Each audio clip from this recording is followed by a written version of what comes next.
Lake Champlain practice day 2.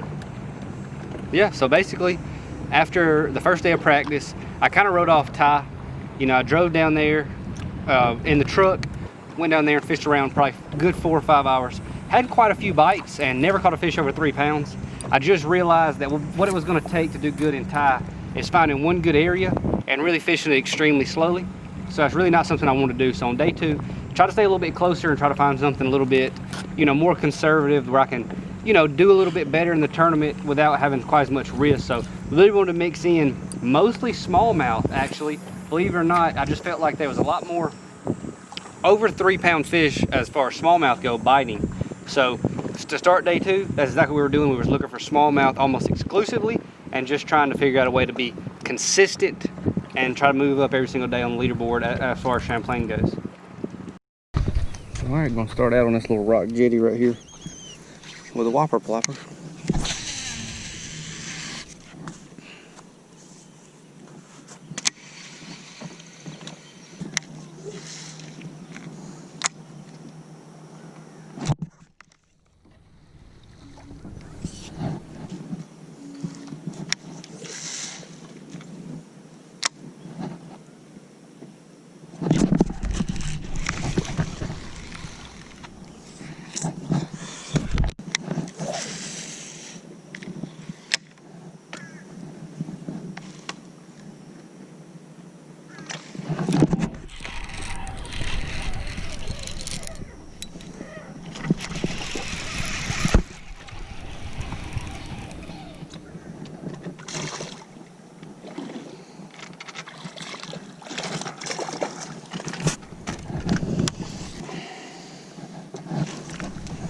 A little smallie.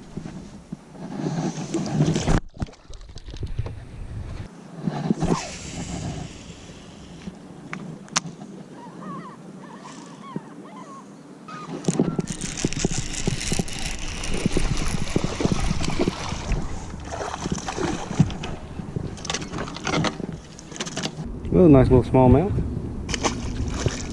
Not nice for the tournament, but nice for today anyway.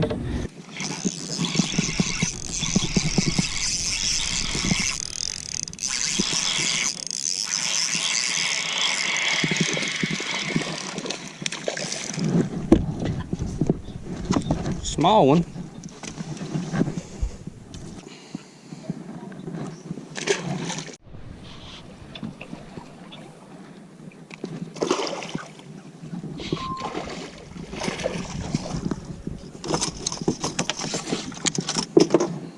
That's a good one.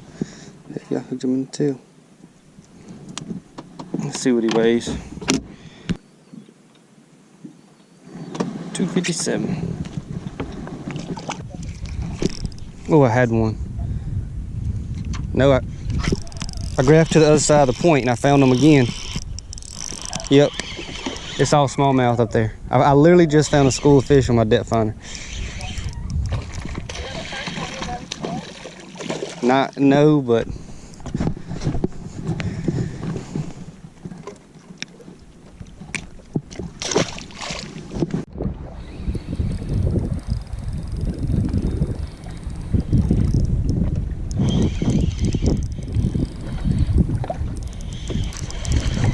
oh, it's a big one.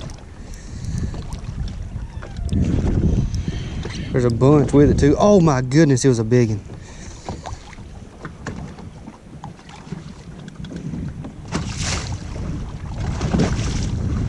God, that was a legit like 5 pounder.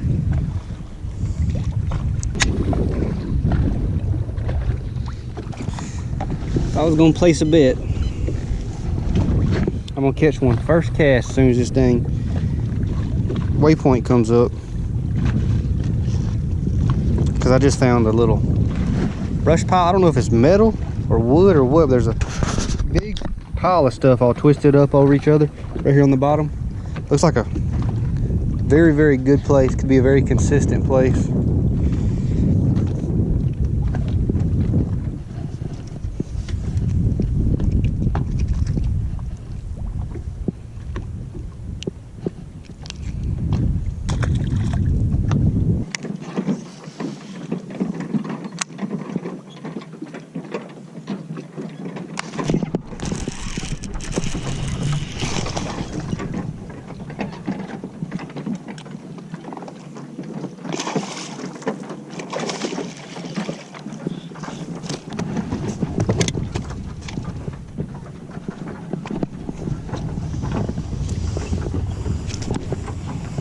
Here's a good one. Probably almost a 3-pounder.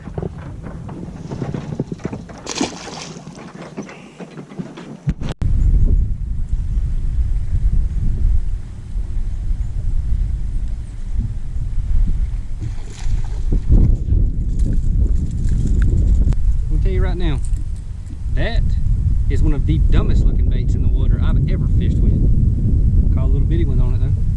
Caught another one on it earlier, but I want to catch a bag.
I just found an absolute giant school of them. I'm talking about probably 100 down there. So we're gonna catch a couple and just make sure they're smallmouth or largemouth, and then kind of see what size they are. They look like pretty good ones and look like a bunch.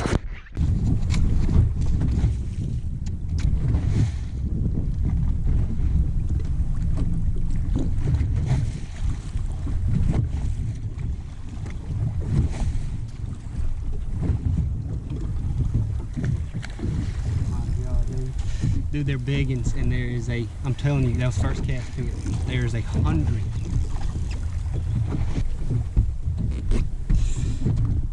He's not too big.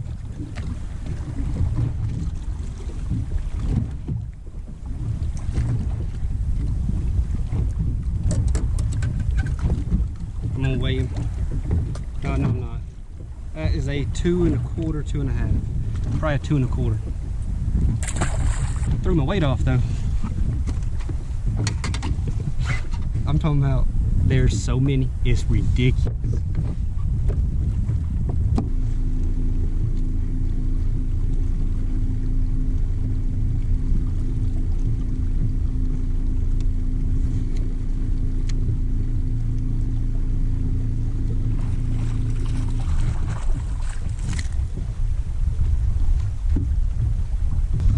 Green pumpkin chatterbait fish on the inside edge of grass.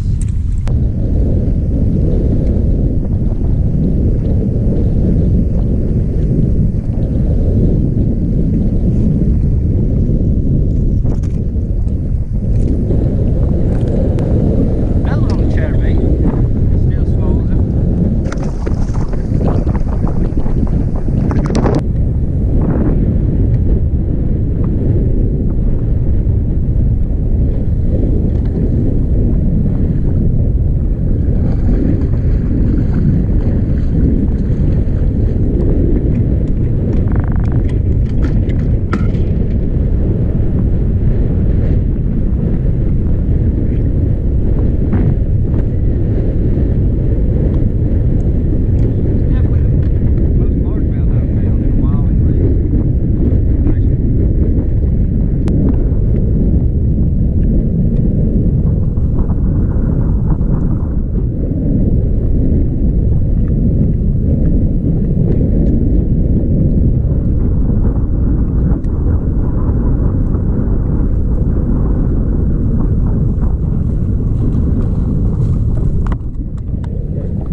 reason I probably should stop catching them.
Okay, so the end of day 2 of practice, basically I drove probably about 35 miles above the takeoff, and we found one good stretch. So the water on Lake Champlain was very low, so I found one really good stretch of milfoil where the water was a little bit deeper, and it actually had really pretty grass. So the grass was only about, I would say, 2.5 to 4 foot deep across this flat, but it was really pretty, and the wind was blowing across it perfectly, and I started smashing them on chatterbait.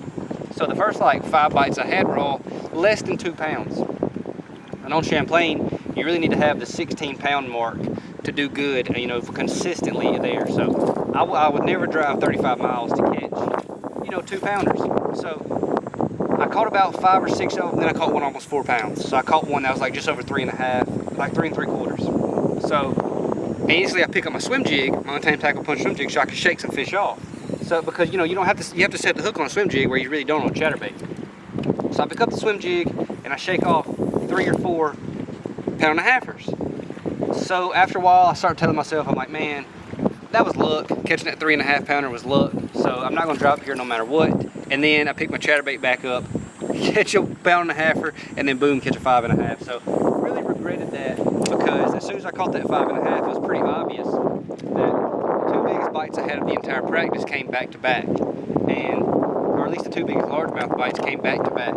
So that really told me that there's actually potential there. If I went and sit there all day, I might could get 2 or 3 or 4 big bites in that area, because there's tons of milfoil there. That was really good. So really found them, and if it wasn't for catching that 5.5 pounder, I would have never went up there. So I did kind of burn that fish, but I had so many other places that I would have never went up there without catching that big one. So, you know, I hated to catch him, but at the same time, that's what made me go up there. So that's what happened at the end of practice. We kind of drilled them out of one little small area, which is probably pretty dumb. And why were you fishing with one sock on at the end?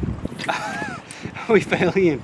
Yeah, we definitely fell in. So what happened was, it was pretty windy. Put the power poles down to sit me in place, and the sun was at kind of it was going down. So I stood up on top of the trolling motor so I can get a better angle and kind of see the holes in the milfoil and right where the milfoil butts up to the eelgrass and stuff like that. So stood up there on top of that at the perfect time. A wave came and just got me a little bit off balance, and I just fell off the trolling motor straight into the water, lost my shoe, and my shoe floated back up. My phone actually got in the water, but it's okay.